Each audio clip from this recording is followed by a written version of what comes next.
So perhaps you're angry right now at how you've let yourself go. You're frustrated at the choices you've made. You're not happy with how you look in the mirror. Perhaps your patience wears very, very thin with your kids and your loved ones and those closest.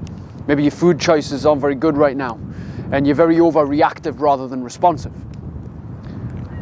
Now, I've dealt with a lot of angry people in my life, and I myself have been incredibly angry. I used to be very, very aggressive in my nature. But more so, I was mostly aggressive to myself. And I used to beat myself up a lot and tell myself horrible things. And I used to punish myself into results.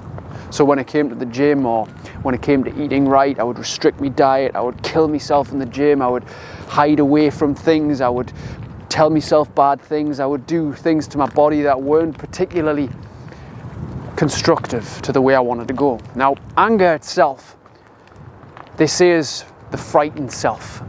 So the reason why we're angry is because in some way we're frightened, we're scared of maybe the choices we've made, maybe we're scared over what's going to happen in the future because of those choices, maybe we're scared of the opinions and judgments of other people.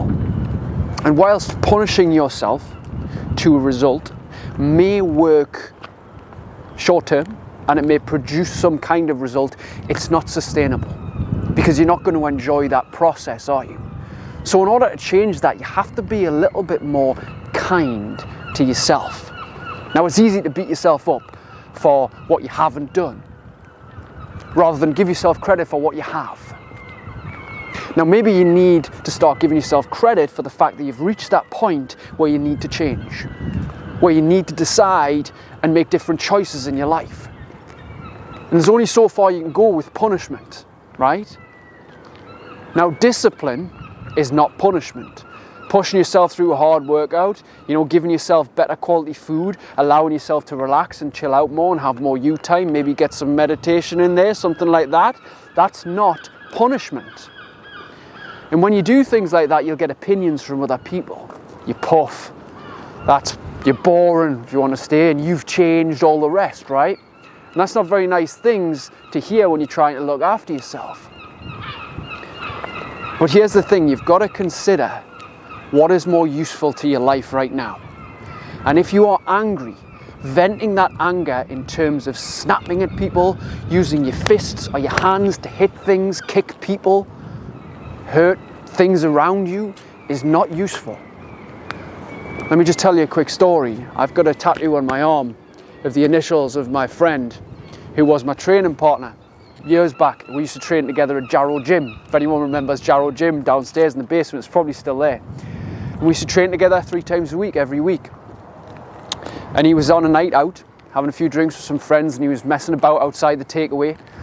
And he chucked a bit of food and it hit somebody, and this person got really angry, and they reacted and they punched him.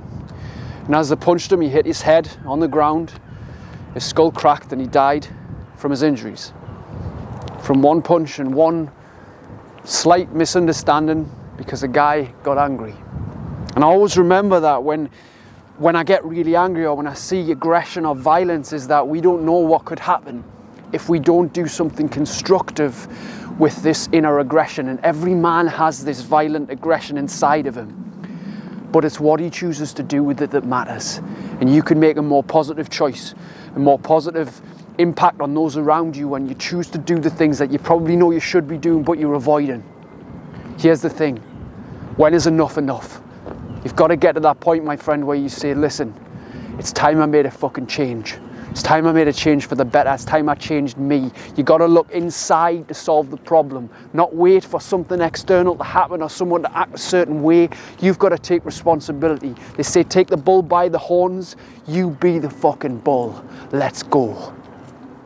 So if you like what you've just seen and you'd like to download a free copy of my audiobook, How to Stop Overthinking, then head over to overthinkingaudio.com now to grab your free copy to listen to straight away.